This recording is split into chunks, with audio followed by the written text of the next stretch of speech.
Bonjour à tous, aujourd'hui je vais vous faire un guide complet des choses à savoir avant de se rendre au Japon pour passer un séjour le plus agréable une fois sur place. Alors commençons par le visa. À savoir, si vous êtes détenteur du passeport français, vous n'avez pas besoin de visa.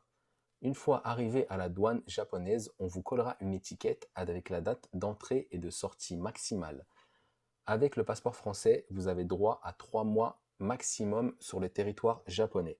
Ensuite, passons au site du ministère de l'Europe et des Affaires étrangères. Sur ce site, vous avez des informations en tant que voyageur qui pourront vous servir, comme les infos de dernière minute, les infos relatives à la sécurité, aux entrées et aux séjours, la santé, les infos utiles et les voyages d'affaires. Très utiles à checker avant de partir pour éviter de se retrouver dans l'embarras à la douane ou autre.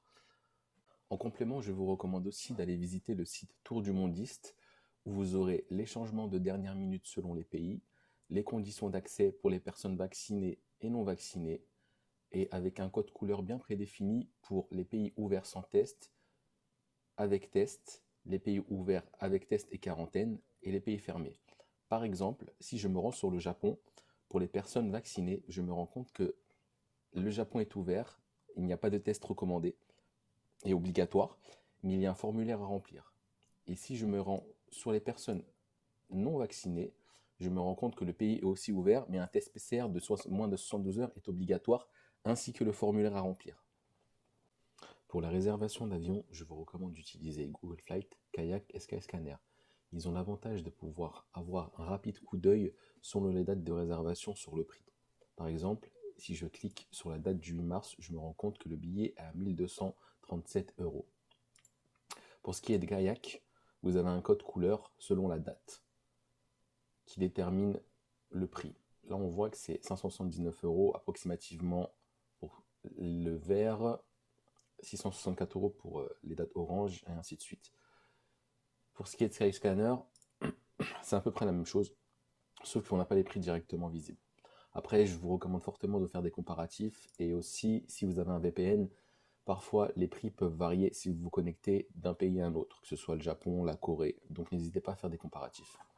On arrive maintenant sur un site très important car il vous permettra de réserver plein de choses très utiles pour votre séjour, à commencer par le JR Pass. Alors qu'est-ce que le JR Pass? C'est un billet de train qu'on peut réserver donc pour 7, 14 ou 21 jours. On peut vous l'envoyer directement chez vous en France ou dans un hôtel au Japon.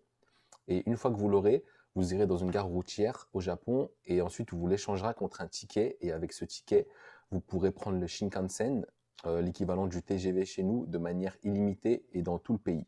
Donc c'est très très utile.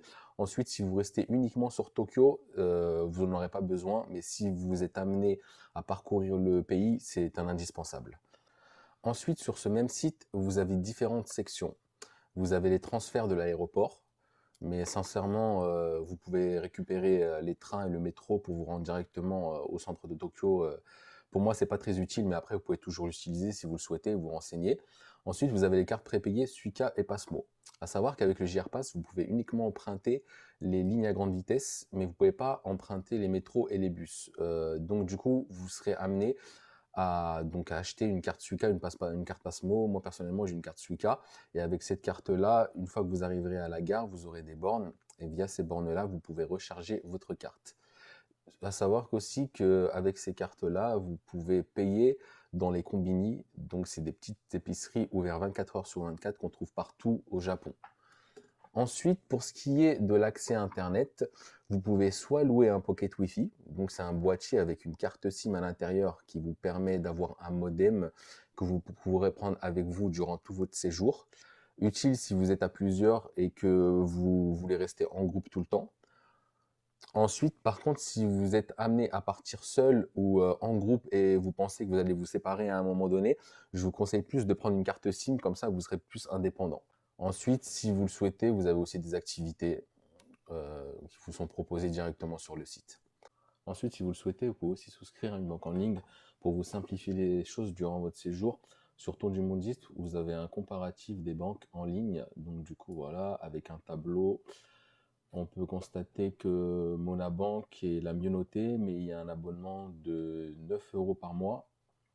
Ensuite, moi, je vous recommande Boursorama Personnellement, même si vous êtes limité qu'à 3 retraits, les paiements sont gratuits en devises étrangères. Donc voilà, le seul inconvénient, c'est Boursorama, c'est que il faut que vous fassiez au moins un paiement, c'est-à-dire que vous achetez au moins, par exemple, vous payez un café d'1 euro par mois.